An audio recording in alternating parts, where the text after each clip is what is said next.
We all know Disney loves a live-action remake. Moana's getting one after not even 10 years of existing. Some Disney remakes actually capture the love and essence of their originals, and others are just damn right disrespectful to their own source material. So I thought, why not rank them all, because the amount of these is actually crazy. And yes, like and subscribe if you agree to this list. For the first time in LV history, we have a three-way tie. Now, you wouldn't think it would be actually difficult to decide what the worst movie in this long list is. But I actually found it physically impossible to decide between three. But I had to choose one. Pinocchio. Oh my lord. This is a truly horrifying movie, visually and literally. The CGI looks so horrible. You would not believe that a movie that came out almost 17 years earlier had more convincing CGI. Let's just admire this for a second. Now, to be fair, not even the original movie was massively faithful to the story. There was a chance here for the movie to improve on what they didn't do that well. Right? Right? No. They just assassinate one of my favorite characters in Disney. He does everything he's told. He then gets kicked out of school because he's a puppet. Like how does this develop my goat's character?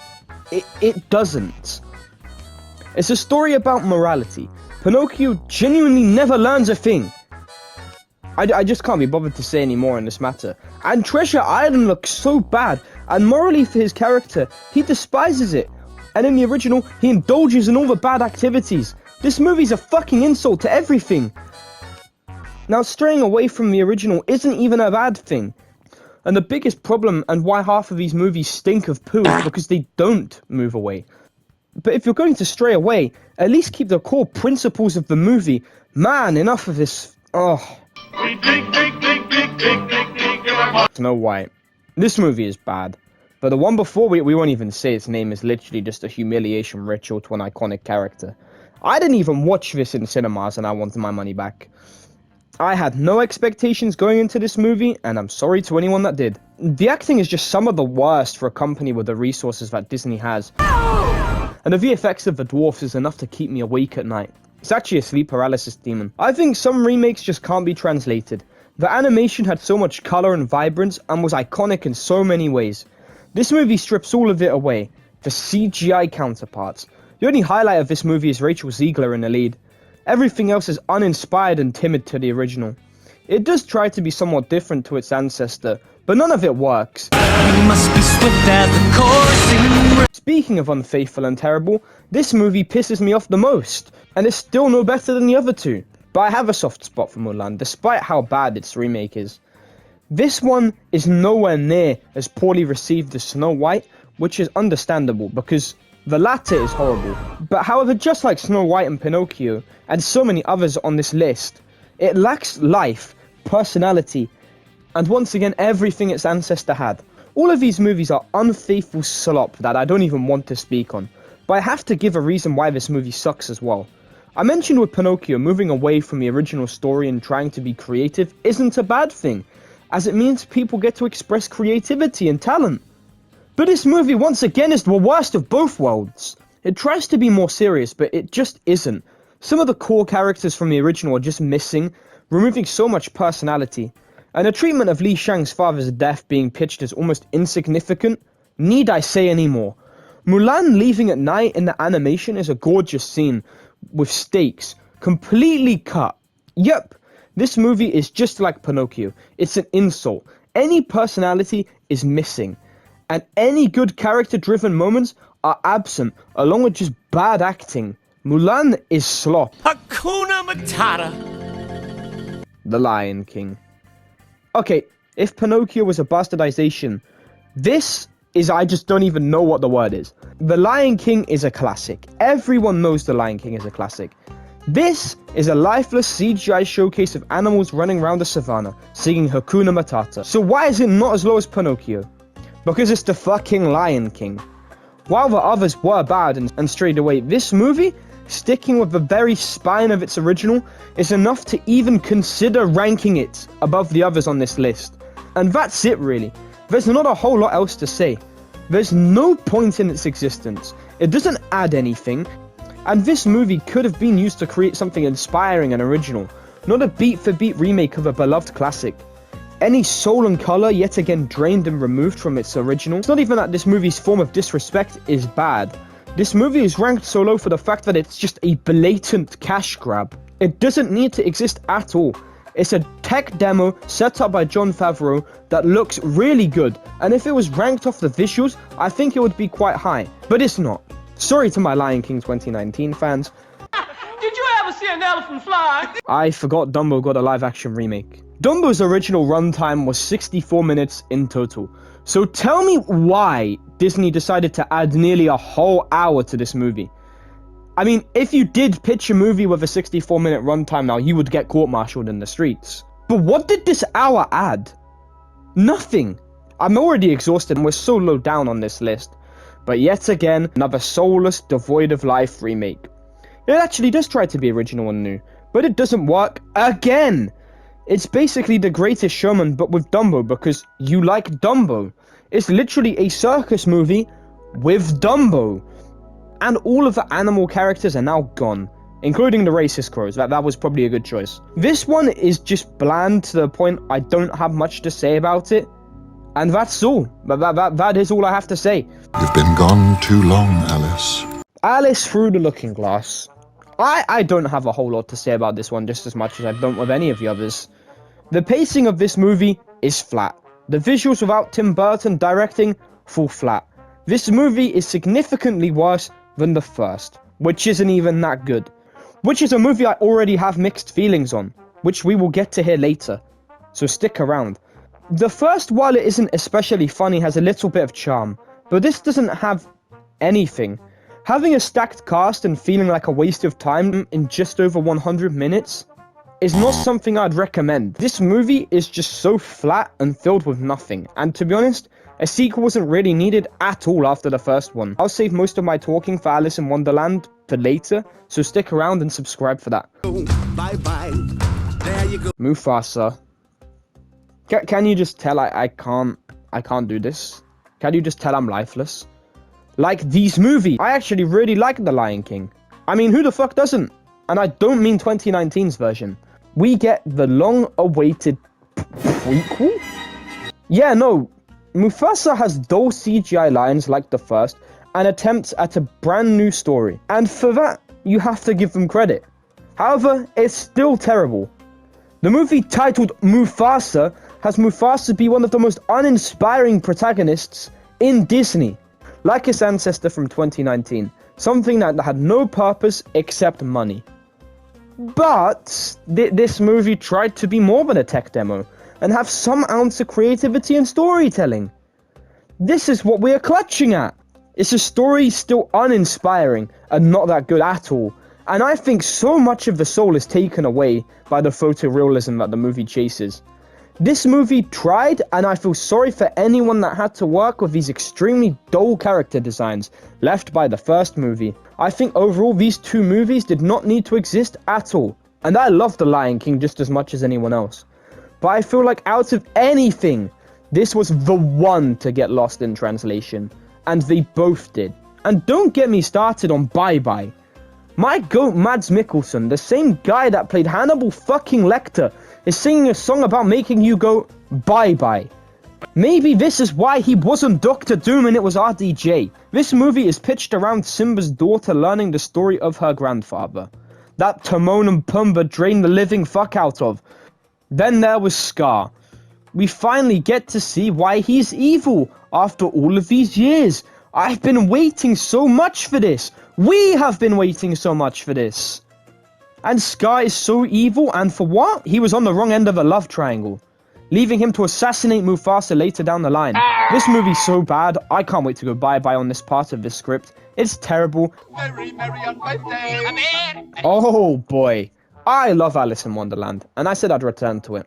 It's a timeless classic of a cartoon that I love very dearly, and holds a special place in my heart, in my personal life, novel and cartoon. However, Tim Burton did not cook. Alice in Wonderland is a colourful, wacky fever dream of a movie. But this has the colour substituted for this horrible grey. And let's not get started on my boy the Cheshire Cat. Oh my life. Why is he grey? The original design is so, I love it. It's iconic. What are we doing with this one? I don't think in places this movie is ugly as hell, but I think the CGI does depict the wackiness pretty well. But the Queen CGI? And Tweedledee and Dumb? Oh, it makes me age, man. This movie is its own story and serves as a sequel, so bonus points for not being pointless. I'm looking at you, Lion King, but it still doesn't make it a good movie. Like I mentioned, the original was colourful, and it definitely wasn't story-driven. It was just a fun-as-hell movie, with amazing vibes to it. Why is it also called Underland, and not Wonderland? Goodness me. And also, Alice fights Bale the Dread at the end of this movie. I don't know what's going on anymore. I really don't dislike this movie at all, and we're finally improving a little smidge in quality. I give it praise for trying to be different and not being a beat-for-beat copy of the original, but it also just doesn't do that well at being original either. Now we're finally to mid, and not damn right horrible. I guess you could count Alice in Wonderland as this too, but I'm not going to because my mixed feelings on it still don't depict it as very good. I could throw a few movies into this spot, but which one do I like the least? And as much as it pains me to say it, Lady and the Tramp is a Lion King version 2, with an actual inspiration to exist that isn't just a tech demo. I feel like this movie is slept on beyond belief and extremely forgotten, which is unfortunate and understandable at the same time, as the original is still just fundamentally better. But I don't know, there's something that I really like about this one. And now yes, it probably does exist, literally just to tick off yet another, yep, we've done that remake list for the studio. This movie actually doesn't embarrass itself next to the original, however. I like them both, and I would happily watch them both. The animated one is leagues clear, but this one is a fun watch still, where the CGI looks good and isn't the main point of its existence, as a story is actually told here, because the dogs, while they aren't a like-for-like take to the original, unlike the Lion King's photorealism, all the characters have personality, and the movie is actually paced pretty well, and that's it. It's just okay, and there's nothing more to say than that. Like I said, this midfield of mediocrity is quite hard to rank. And I did put Lady and the Tramp the lowest because it is a CGI remake that is still in many ways, and unfortunately, not too dissimilar to the reason of Lion King's existence. But something doesn't sit right with me about The Little Mermaid at all. A lot of people like this movie, and I'm happy for you. That's fantastic. But I just do not like what they did to my boy Sebastian. This is a driving reason to its failure, to me personally. Sebastian is a beyond iconic character, and doing him in such a photorealistic way yet again is why this movie is just not that good for me. Pinocchio tries to blend cartoon and animation with its CGI design, and it looks bad. They took any life away from him for this soulless and yet characterless excuse of a crab. Before this even released, everyone wrote off Hall Bailey due to the race swap or whatever people were trying to cry about. Like, there is no source material other than the original. The Snape situation is in a similar boat in the HBO Harry Potter series. And yes, in the source material, he is described as pasty white. But it doesn't mean that things can't stray away from the source material. And attacking the actor or actress is insane in this situation. I'm sure he'll be great regardless, and any hate towards the actor is stupid. I think this movie is true to the original in a good way though. But that's why I have it low. With all of these remakes, you can just see a more inspired and colourful version on the same platform. This movie definitely is not bad, but another example of its existence not being necessary, as it doesn't change anything from the original. My name is Retep, and I am evil. An original movie right after I said the last movie wasn't original enough? Original, like I said in Alice in Wonderland, doesn't automatically mean banger. But this movie is actually pretty fucking stupid. The first movie shows us that Maleficent isn't actually that evil deep down. But we need her to be evil because Sleeping Beauty. So we need to undo that and make her evil again. The first film had so much charm and motive due to Maleficent's origins and background. But this movie lacks that completely. So I don't find the story compelling in the slightest. I don't think this movie needs to exist. It's a nice one that you can watch if you like. It's not a complete butchering of an already good character, but it's definitely an unneeded continuation of a story that seemed done. Never had a friend like me. I don't like Aladdin as much as the next two because I like the original so much, sorry. Now, this one is different. While I hate Pinocchio for its butchering and pure lack of care for its characters, Aladdin also gives me an extremely bitter taste. While being one of my favorites, it's still extremely fun and charming like the original.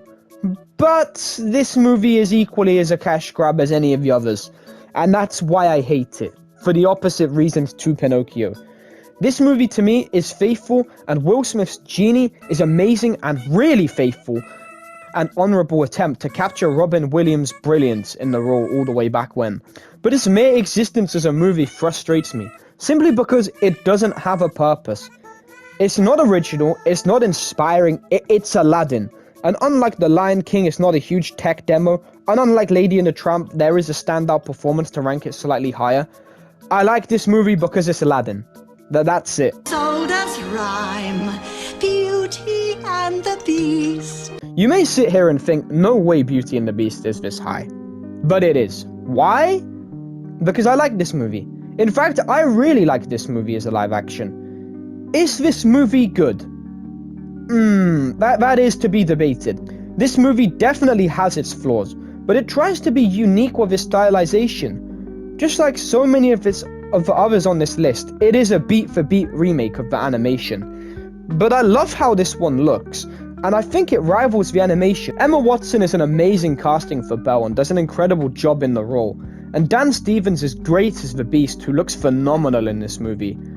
This was a classic, faithfully put onto the big screen. I wish they tried something new, but they don't, and that's okay, because this movie is still pretty fine. Having a 2-hour 10 runtime is staggering, considering the original was at 1 hour 27. So what were those 40 minutes dedicated to?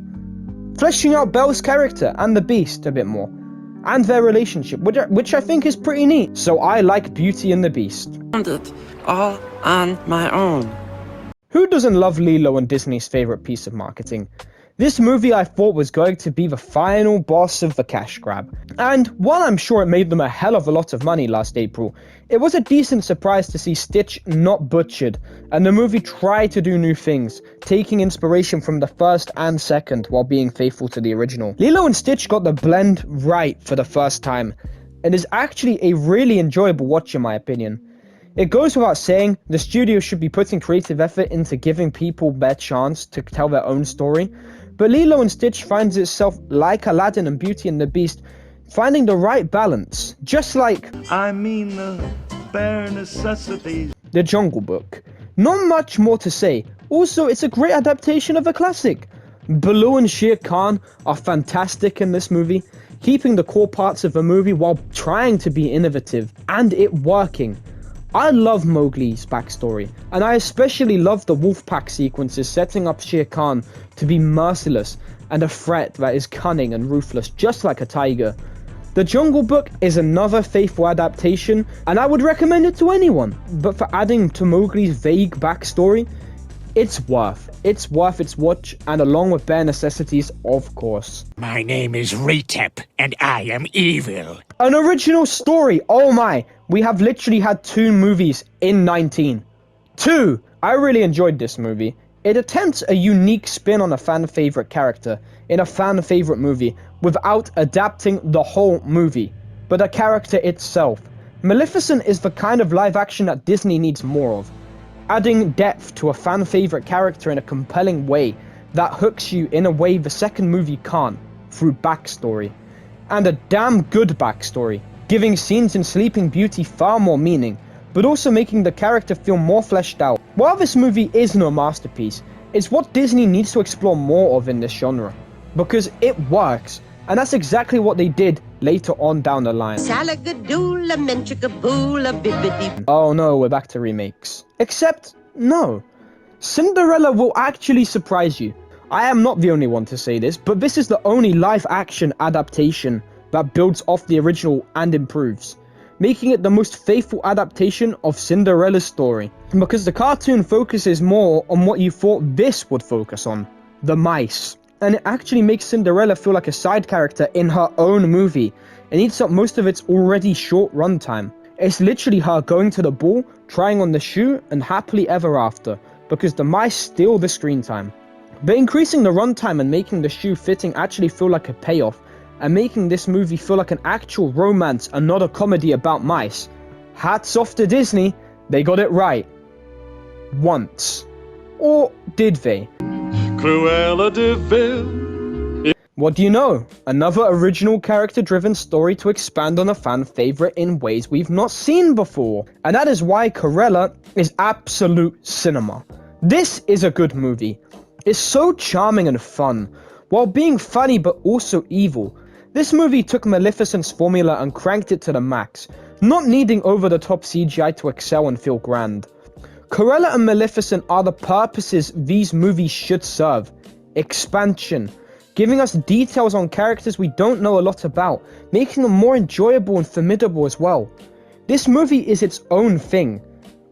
And that is great, because that's what you want. A team of people that worked hard to create their own story and to be seen. And it was peak. There were dragons when I was a boy. This is one that no one expected to be a banger. But it is. Pete's Dragon 2016 is a gut-wrencher of a movie. From actually using CGI to make you feel bad for the dragon, to the acting performances in the movie, alongside it being an incredibly out-there remake, Pete's Dragon is a banger. It didn't nearly draw as much attention as the others on this list, but it doesn't matter. This movie is special. It's a heartwarming story told with actual passion and care, while actually spinning and expanding the original story like Cinderella did. The themes of finding family, imagination, grief and loss are handled so brilliantly in such an underrated and slept-on movie. The death of Pete's parents is a gut-wrenching start to an already emotionally heavy film that will reduce you to tears. The main message is also pretty neat. It's the need to preserve and protect nature, in the form of stopping the loggers from destroying the dragon's home. But this isn't the best. Because Christopher Robin is one of Disney's best pieces of work, in my opinion. I'm not even that big of a Winnie the Pooh fan, shoot me. My sister adores these characters. The movie doesn't sound inspiring in the slightest. Christopher Robin is grown up and returns home from work. Yippee. The stuffed animals are the highlight. Pooh is a delight in this movie. Finally seeing him in live action, and he is hilarious, just like all of the other animals. Ewan McGregor is fantastic as a choice of older Christopher Robin, looking to recapture a sense of childlike wonder. I like the melancholy vibes of the movie, using its dim aesthetic to show Christopher Robin fading into a dismal life and away from childhood. But the brightness of the animals contrasting against that, symbolizing his youth and happiness, is a great way to display growth and make Christopher Robin eventually reconnect with himself. Just like me doing all of this, I feel like I need to reconnect with myself. There are some genuinely good movies on this list that are worth your watch. But if you value real media and real movies, I would 100% recommend not watching 90% of this list, and would instead recommend watching an actual original piece of work from the same studio. And if you want to be adventurous and go further, go and watch something like Spirited Away or The Boy and the Heron. Amazing narratives in a story directed and written by people who actually care about the story and not the money. And in this video, I spoke about Disney's most recent movie. I think you're gonna like that, so go and watch that.